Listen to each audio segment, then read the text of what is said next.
8 کے ضروری مسائل عرض کریں گے۔ رب لم یزل نے اپنے محبوب تاجدار مدینہ صلی اللہ علیہ وآلہ وسلم آپ کے غلاموں سے خطاب فرمایا ہے۔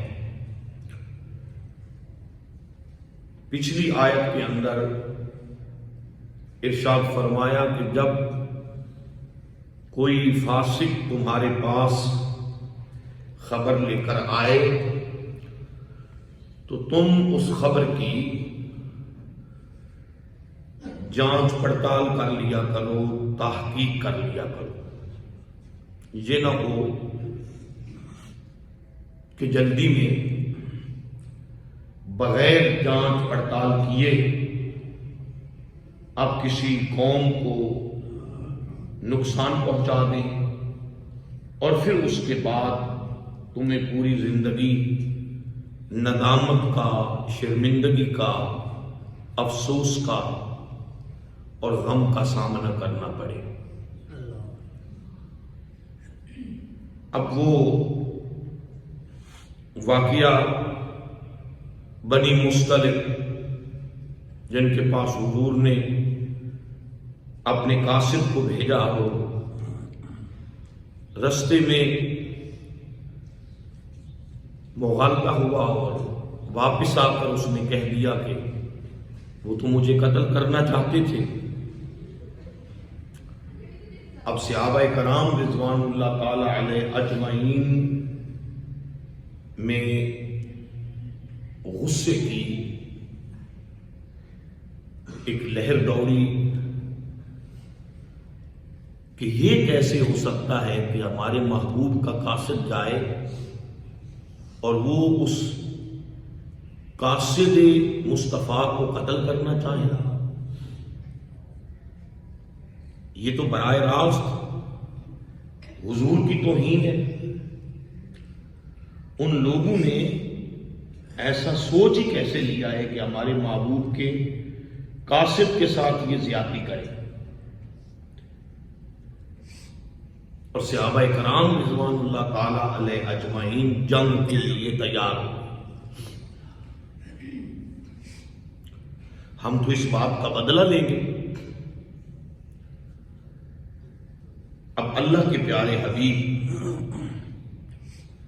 چونکہ آپ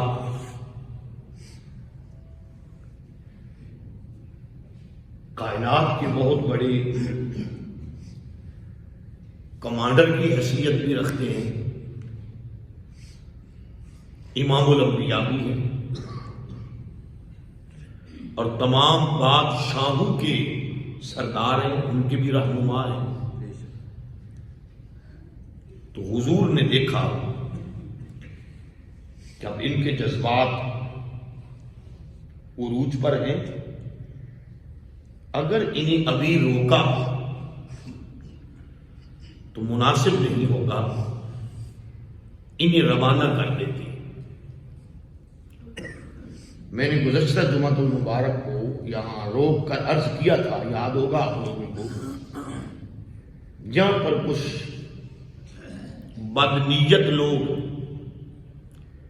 دونوں طرف سے، خوارج کی طرف سے بھی خارجی لوگ اور روافض کی طرف رافضی لوگ، اب اندازہ لگا لینا کہ سنی کون ہوتا ہے، اہل سنت کون ہوتا ہے۔ خارجی لوگ اور رافضی دونوں، انہوں نے مختلف اعتراضات کیے، ایسے ان کے جواب دیتے ہوئے آگے گزرتے۔ وہ جو منکرین عظمت مصطفیٰ ہیں، آج بھی اور کل بھی تھے، انہوں نے کہا لو فیصلہ ہو گیا قرآن سے،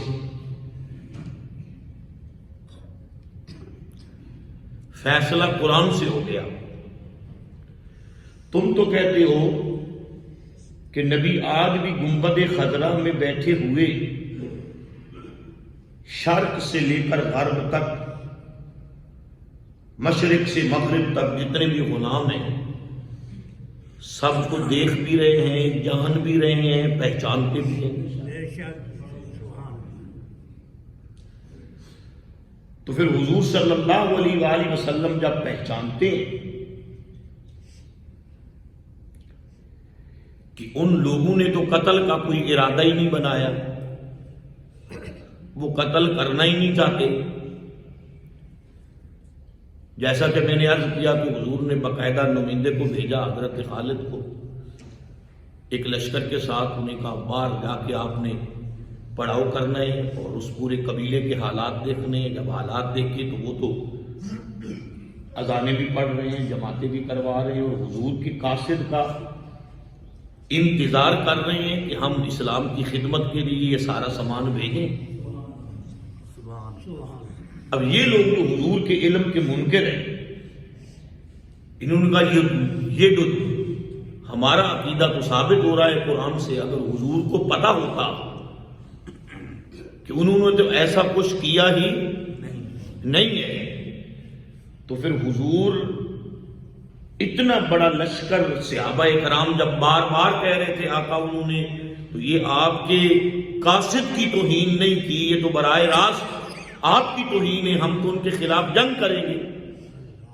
تو معاذ اللہ استغفر اللہ، حضور کے پاس اگر علم ہوتا تو حضور فرماتے ایسی بات نہیں ہے، بلکہ یہ شخص جو ہے اسے مغالطہ لگا ہے، اسے ایک مسافر نے جھوٹ بولا ہے اور اس کا جھوٹ سن کر یہ شخص خوف زدہ ہو کر آ گیا ہے، بات ایسی نہیں۔ کہتے ہیں حضور کو کہہ دینا چاہیے تھا، دیکھیں نا حضور نے ایسا نہیں کہا تو اس کا مطلب ہے حضور کے پاس علم نہیں تھا، معاذ اللہ حضور کو پتا نہیں تھا۔ ہم نے کہا یہ آپ نے کیسے کہا؟ کہتے یہ ہم نے قرآن سے کہا ہے، یہ ہم نے قرآن سے کہا ہے، قرآن کی آیت سے کہا ہے، اس کا مطلب ہم نے یہ نکالا ہے اور یہ سمجھا ہے۔ ہم نے کہا تمہیں مطلب سمجھنے میں غلطی لگی، تمہیں مطلب سمجھنے میں غلطی لگی، تمہیں مطلب سمجھنے میں غلطی لگی۔ ایک انہوں نے بک بک کی، ایک وہ روافض جو روز اول سے اصحاب رسول پر بھونکنا اپنا مذہب سمجھتے ہیں، بات کی سمجھ آئی نا؟ انہوں نے بھی اعتراض کیا، انہوں نے کہا یہ دیکھو نبی نے بھیجا تھا، یہ شخص رستے سے ہٹایا اور الٹا آ کر بارگاہ مصطفیٰ میں جھوٹ بولا۔ انہوں نے یہ اعتراض باندھ لیا، درمیان میں رہ گئے ادب والے، حیا والے، پیار والے، نسبت والے، جو مصطفیٰ کریم کی ہر نسبت کا ادب اور حیا کرتے ہیں۔ کون لوگ؟ آپ لوگ۔ کون لوگ؟ آپ لوگ۔ تو پھر آپ یہ کیا کہیں گے؟ ہم یہ کہتے ہیں کہ جب صحابہ کرام رضوان اللہ تعالی علیہ اجمعین اور خصوصاً اپنے محبوب کے اس غلام کی گواہی قرآن دے رہا ہے، تو پھر تمہیں اپنے پاس سے ایسے قیافے کرنے اور ایسے نظریے اور ایسی تک بازی کرنے کی ضرورت ہی کیا ہے؟ قرآن نے کیا کہا؟ قرآن نے کیا کہا؟ قرآن نے وضاحت کر دی کہ مسئلہ کیا ہے۔ ان کا جواب بھی ہو گیا، ان کا جواب بھی ہو گیا۔ سنیے، پہلے ان کا جواب جو کہتے حضور کے پاس اگر علم ہوتا تو پھر جنگ کے لیے صحابہ کو روانہ کیوں کرتے؟ روانہ کر دیا، کیوں کیا؟ میں اس کی حکمت عرض کرتا ہوں۔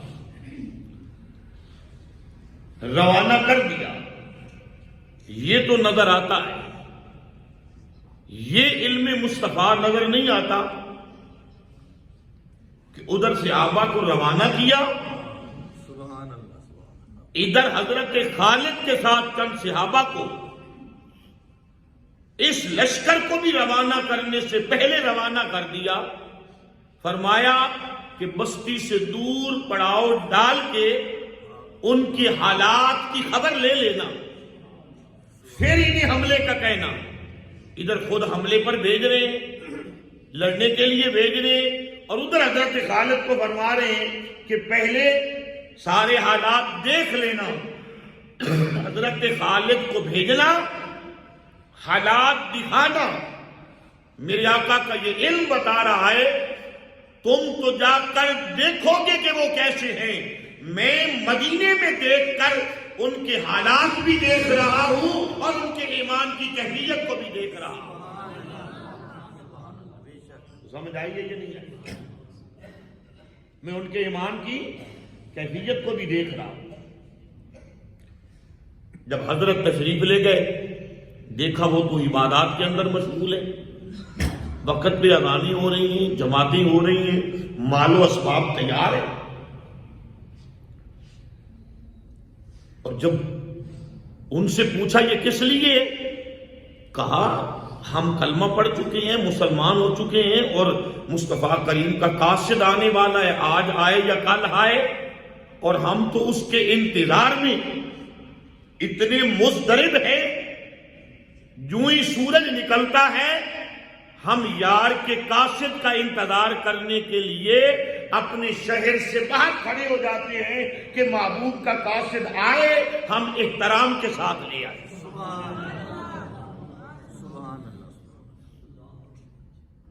کس کے ساتھ لے آئے؟ احترام کے ساتھ لے آئے۔